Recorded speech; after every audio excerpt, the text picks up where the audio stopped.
ಸಂಪೂರ್ಣವಾಗಿ ನಿಲ್ಲಿಸಲು ಸಾಧ್ಯವಿಲ್ಲದಿದ್ದರೂ ಅಪರಾಧದ ಪ್ರಮಾಣವನ್ನು ಕಡಿಮೆ ಮಾಡಲು ಸಾಧ್ಯವಿದೆ ಎಂದು ಮುಖ್ಯಮಂತ್ರಿ ಸಿದ್ದರಾಮಯ್ಯನವರು ತಮ್ಮ ಅಭಿಪ್ರಾಯವನ್ನು ವ್ಯಕ್ತಪಡಿಸಿದರು. ಬೆಂಗಳೂರಿನ ಮಹಾನಿರ್ದೇಶಕರು ಹಾಗೂ ಆರಕ್ಷಕ ಮಹಾನಿರೀಕ್ಷಕರ ಕಚೇರಿಯಲ್ಲಿ ಆಯೋಜಿಸಿದ್ದ ಹಿರಿಯ ಪೊಲೀಸ್ ಅಧಿಕಾರಿಗಳ ವಾರ್ಷಿಕ ಸಮ್ಮೇಳನದ ಉದ್ಘಾಟನಾ ಸಮಾರಂಭದಲ್ಲಿ ಭಾಗವಹಿಸಿ ಅಧಿಕಾರಿಗಳೊಂದಿಗೆ ಸಭೆಯಲ್ಲಿ ಪಾಲ್ಗೊಂಡಿದ್ದರು.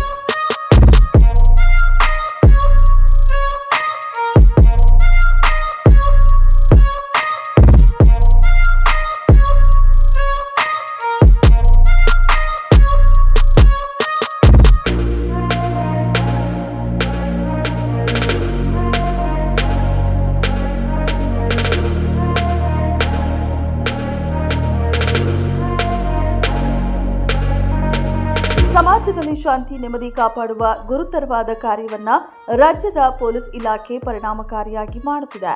ಪ್ರತಿಯೊಬ್ಬರಿಗೂ ರಕ್ಷಣೆ ಒದಗಿಸುವುದು, ನ್ಯಾಯ ಒದಗಿಸುವುದು ರಾಜ್ಯ ಸರ್ಕಾರದ ಬದ್ಧತೆಯಾಗಿದೆ. ಇದಕ್ಕೆ ಪೊಲೀಸ್ ಇಲಾಖೆ ಪೂರಕವಾಗಿ ಕೆಲಸ ಮಾಡಬೇಕು ಎಂದು ಸೂಚನೆ ನೀಡಿದ್ದಾರೆ. ಸಂವಿಧಾನ ಪ್ರತಿಯೊಬ್ಬರಿಗೂ ಸಮಾನ ಅವಕಾಶ, ರಕ್ಷಣೆಯನ್ನ ಒದಗಿಸಿದೆ. ಕಾನೂನು ಎಲ್ಲರಿಗೂ ಒಂದೇ. ಯಾರೇ ತಪ್ಪು ಮಾಡಿದರೂ ಅದು ತಪ್ಪೇ. ಬಲಾಢ್ಯರು, ಸಮಾಜಘಾತುಕ ಶಕ್ತಿಗಳಿಗೆ ಯಾವುದೇ ಕಾರಣಕ್ಕೂ ಮಣೆ ಹಾಕಬಾರದು. ದುರ್ಬಲರು, ಪರಿಶಿಷ್ಟ ಜಾತಿ ವರ್ಗದ ಜನರು, ಧಾರ್ಮಿಕ ಅಲ್ಪಸಂಖ್ಯಾತರ ರಕ್ಷಣೆ ಎಲ್ಲರ ಹೊಣೆ. ದುರ್ಬಲರು ಯಾವುದೇ ಕಾರಣಕ್ಕೂ ಅನ್ಯಾಯಕ್ಕೆ ಒಳಗಾಗಬಾರದು. ಪ್ರತಿಯೊಬ್ಬರಿಗೂ ಸಮಾನ ನ್ಯಾಯ ಒದಗಿಸುವುದು ಪೊಲೀಸರ ಕರ್ತವ್ಯ ಎಂದು ತಿಳಿಸಿದರು. ಇನ್ನು ತಹಶೀಲ್ದಾರ್ ಹಾಗೂ ಪೊಲೀಸ್ ಇನ್ಸ್ಪೆಕ್ಟರ್ ಸರಿಯಾಗಿ ಕರ್ತವ್ಯ ನಿರ್ವಹಿಸಿದರೆ ಆ ತಾಲೂಕಿನಲ್ಲಿ ಜನರು ನೆಮ್ಮದಿಯಿಂದ ಇರಲು ಸಾಧ್ಯ. ಇದೇ ರೀತಿ ಜಿಲ್ಲೆಯಲ್ಲಿ ಜಿಲ್ಲಾಧಿಕಾರಿ, ಎಸ್ಪಿ ಮತ್ತು ಸಿಇಒ ಸರಿಯಾಗಿ ಕರ್ತವ್ಯ ನಿರ್ವಹಿಸಿದರೆ ಆ ಜಿಲ್ಲೆಯ ಜನರು ನೆಮ್ಮದಿಯಿಂದ ಇರಲು ಸಾಧ್ಯ. ಕೊಲೆ, ಸುಲಿಗೆ, ಡಕಾಯಿತಿ, ದರೋಡೆ ಪ್ರಕರಣಗಳು ಕಳೆದ 1 ವರ್ಷದಲ್ಲಿ ಕಡಿಮೆಯಾಗಿದೆ. ಆದರೆ ಸೈಬರ್ ಅಪರಾಧ, ಡ್ರಗ್ಸ್ ಚಟುವಟಿಕೆಗಳು ಹೆಚ್ಚಾಗಿದ್ದು ಅದನ್ನು ಮಟ್ಟ ಹಾಕಲು ಪೊಲೀಸ್ ಇಲಾಖೆ ಇನ್ನಷ್ಟು ಕಠಿಣ ಕ್ರಮಗಳನ್ನು ಜರುಗಿಸಬೇಕು ಎಂದು ಸೂಚನೆ ನೀಡಿದ್ದಾರೆ. ರಾಜ್ಯದಲ್ಲಿ ಕ್ರಿಮಿನಲ್ ಪ್ರಕರಣಗಳಲ್ಲಿ ಶಿಕ್ಷೆಯ ದರ ಕಡಿಮೆ ಇದೆ. ಅಪರಾಧ ಪ್ರಕರಣಗಳಲ್ಲಿ ಭಾಗಿಯಾದವರಿಗೆ ಶಿಕ್ಷೆಯನ್ನ ಖಾತ್ರಿಪಡಿಸುವಲ್ಲಿ ಪೊಲೀಸರ ಪಾತ್ರ ಮುಖ್ಯವಾಗಿದೆ. ಪರಿಶಿಷ್ಟ ಜಾತಿ, ಪರಿಶಿಷ್ಟ ಪಂಗಡದವರ ಮೇಲಿನ ದೌರ್ಜನ್ಯ ಪ್ರಕರಣದಲ್ಲಿ ಶಿಕ್ಷೆಯ ಪ್ರಮಾಣ ಕಳೆದ ವರ್ಷ 3% ಈಗ 12% ಸುಧಾರಿಸಿದ್ದು ಇದನ್ನು ಇನ್ನಷ್ಟು ಉತ್ತಮಪಡಿಸಬೇಕಿದೆ ಎಂದರು.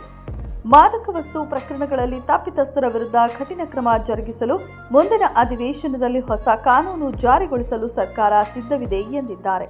ಇದೇ ರೀತಿ ಸೈಬರ್ ಅಪರಾಧಗಳು ರಾಜ್ಯದಲ್ಲಿ ಹೆಚ್ಚಿನ ಪ್ರಮಾಣದಲ್ಲಿ ನಡೆಯುತ್ತಿದ್ದು ಇದನ್ನು ಪರಿಣಾಮಕಾರಿಯಾಗಿ ತಡೆಗಟ್ಟಲು ಆಧುನಿಕ ತಂತ್ರಜ್ಞಾನದ ಸಮರ್ಪಕ ಬಳಕೆ ಮಾಡಬೇಕಿದೆ. ಕಾನೂನು ಸುವ್ಯವಸ್ಥೆ ಮತ್ತು ರಾಜ್ಯದ ಅಭಿವೃದ್ಧಿ ಪರಸ್ಪರ ಪೂರಕವಾಗಿವೆ. ಕಾನೂನು ಸುವ್ಯವಸ್ಥೆ ಚೆನ್ನಾಗಿದ್ದರೆ ಮಾತ್ರ ಬಂಡವಾಳ ಹೂಡಿಕೆ ಹೆಚ್ಚಾಗಿ ಅಭಿವೃದ್ಧಿ ಸಾಧಿಸಲು ಸಾಧ್ಯವಿದೆ ಎಂದು ತಿಳಿಸಿದರು.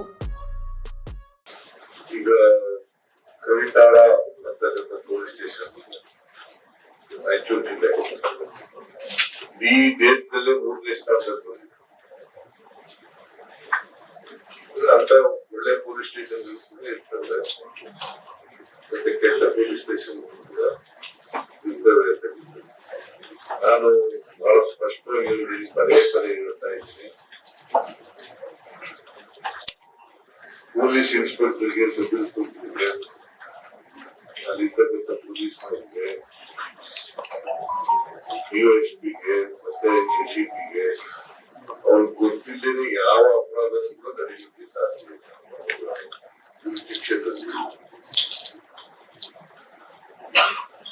ಅದಕ್ಕೆ ಪೊಲೀಸ್ನವರು ಜಾಗರೂಕತೆಯಿಂದ ಕೆಲಸ ಮಾಡಬೇಕು. ವಿಶೇಷವಾಗಿ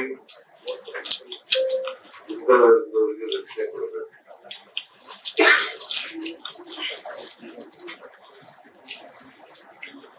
ಮತ್ತೆ ಇವ್ರು ಯಾರು ಕೂಡ ಪೊಲೀಸ್ನವರು ಗಲಾಟೆಗಳ ಕೈಗೊಂಬೆಗಳಂತೆ ಕೆಲಸ ಮಾಡ್ತಾರೆ.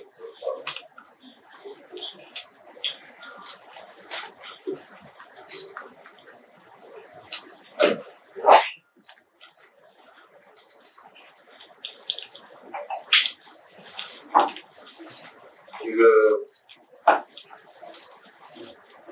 ನಮ್ಮಲ್ಲಿ ಕಳ್ಳತನ, ಸುಲಿಗೆ, ದರೋಡೆ, ಕೊಲೆ ಇಂಥ ಪ್ರಕರಣಗಳು ಕಡಿಮೆ ಆಗ್ತವೆ.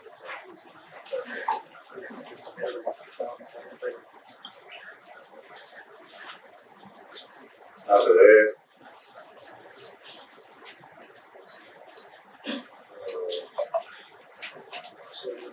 ಸೈಬರ್ ಕ್ರೈಮ್ ಅಂತ ಮತ್ತೆ ಡ್ರಗ್ಸ್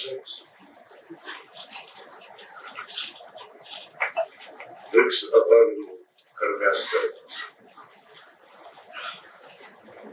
ಯುವಜನರು ಇವತ್ತು ಡ್ರಗ್ಸ್ ನಿಂದ ಹಾವಳಿ ಆಗ್ತಾ ಇದೆ.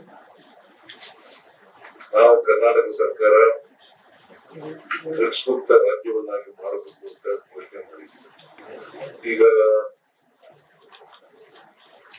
ನಾನು ಹೇಳಿರ್ತಕ್ಕಂಥದ್ದು ಏನಪ್ಪ ಅಂತಂದ್ರೆ ಡ್ರಗ್ಸ್ ಮುಕ್ತ ಮಾಡಬೇಕಾದ್ರೆ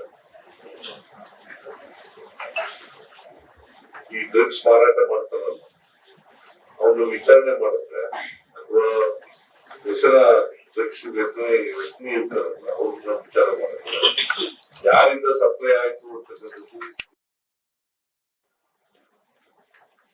ಮತ್ತೆ ಪೋಷಕರಿಗೂ ಕೂಡ ಗೊತ್ತಾಗ್ತದೆ.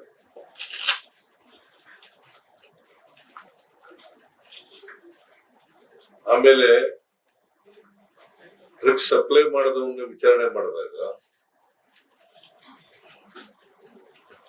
ಎಲ್ಲಿಂದ ಬಂತು ಅನ್ನೋದು ಗೊತ್ತಾಗುತ್ತೆ. ಡ್ರಗ್ಸ್ ಎಲ್ಲಿಂದ ಬಂತು,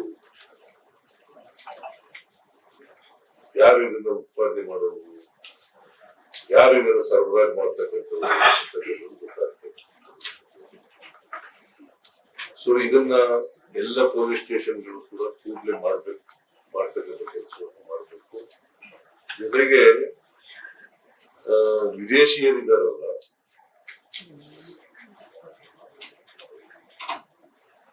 ಅವರನ್ನ ಯಾವುದೇ ಮುಲಾಜಿಲ್ದೇನೆ ಅವ್ರ ದೇಶಕ್ಕೆ ಕಳಿಸ್ತಕ್ಕಂಥ ಕೆಲಸವನ್ನು ಮಾಡಬೇಕು.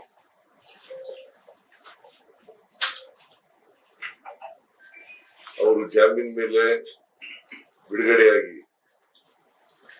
ಈ ದೇಶದಲ್ಲಿ ಉಳಿತಕ್ಕಂಥ ಕೆಲಸ ಮಾಡಿದ್ರೆ ಮತ್ತೆ ಅದೇ ಅಪರಾಧವನ್ನು ಮಾಡ್ತಕ್ಕಂಥ ಸಾಧ್ಯತೆಗಳು ಜಾಸ್ತಿ ಇರ್ತವೆ. ಅದಕ್ಕೋಸ್ಕರ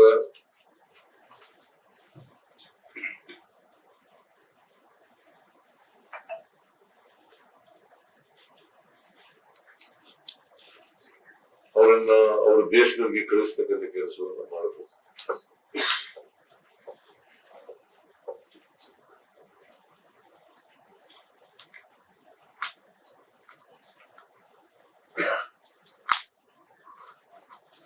ಈ ಪೊಲೀಸ್ ಸ್ಟೇಷನ್ಗಳಲ್ಲಿ ಇನ್ಸ್ಪೆಕ್ಟರ್ಗಳನ್ನ, ಸಬ್ ಇನ್ಸ್ಪೆಕ್ಟರ್ಗಳನ್ನ, ಡಿವೈಎಸ್ಪಿಗಳನ್ನ ಅವರು ಜಾಗರೂಕತೆಯಿಂದ ಕೆಲಸ ಮಾಡ್ತಾ ಇರೋದು ಇನ್ನು ಅಂತಕ್ಕಂಥ ನಿಗಾ ಇಡ್ತಕ್ಕಂಥ ಕೆಲಸವನ್ನ SP ಗಳು ಮತ್ತು ಮೇಲಾಧಿಕಾರಿಗಳು ಇಡಬೇಕು ಅಂತಕ್ಕಂಥ ಮಾತುಗಳನ್ನು ಹೇಳಿದ್ದೇವೆ.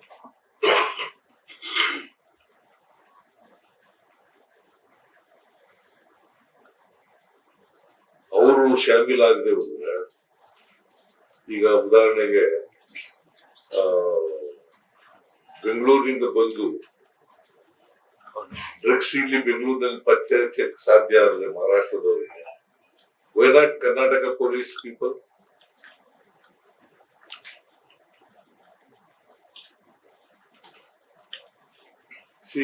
ಮೈಸೂರಿನಲ್ಲಿ ಅಲ್ಲಿ ಕೂಡ ಉತ್ಪಾದನೆ ಮಾಡ್ತಾ ಇದ್ದಂತ ಜಾಗ ಪತ್ತೆ ಹಚ್ಚಕ್ಕಾದ್ರೆ ಪೊಲೀಸ್ನವ್ರು, ಮೈಸೂರು ಪೊಲೀಸ್ನವ್ರು ಯಾಕೆ ಮಾಡೋದಿಲ್ಲ?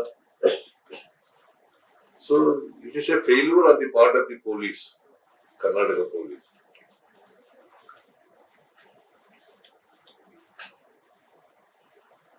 ಅದನ್ನ ತಿದ್ಕೊಳ್ತಕ್ಕಂಥ ಕೆಲಸವನ್ನು ಮಾಡಬೇಕು ಅಂತ ಹೇಳಿದ್ದೀನಿ.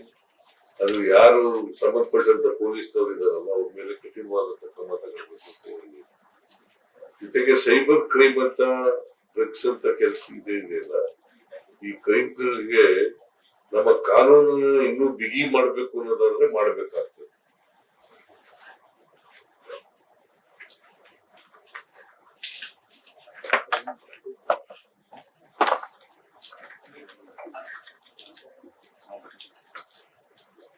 ಹೊಸ ಕಾನೂನು ಮಾಡಬೇಕಾ, ಇರೋ ಕಾನೂನಿಗೆ ತಿದ್ದುಪಡಿ ಮಾಡಬೇಕಾ? ಯಾಕಂತಂದ್ರೆ ಕೊಲೆ ಅಂತ ಕೇಸ್ಗಳು, ಅಟೆಂಪ್ಟ್ ಟು ಮರ್ಡರ್ ಕೇಸ್ಗಳು ಆ ತರದ ಅಪರಾಧಗಳಿಗೆ ಏನ್ ಶಿಕ್ಷೆ ಇದೆ ಆ ಶಿಕ್ಷೆಗಳನ್ನ ಇಂಥ ಕೇಸ್ಗಳಲ್ಲಿ ಮಾಡ್ತಕ್ಕಂಥದ್ದನ್ನು ಮಾಡಬೇಕು.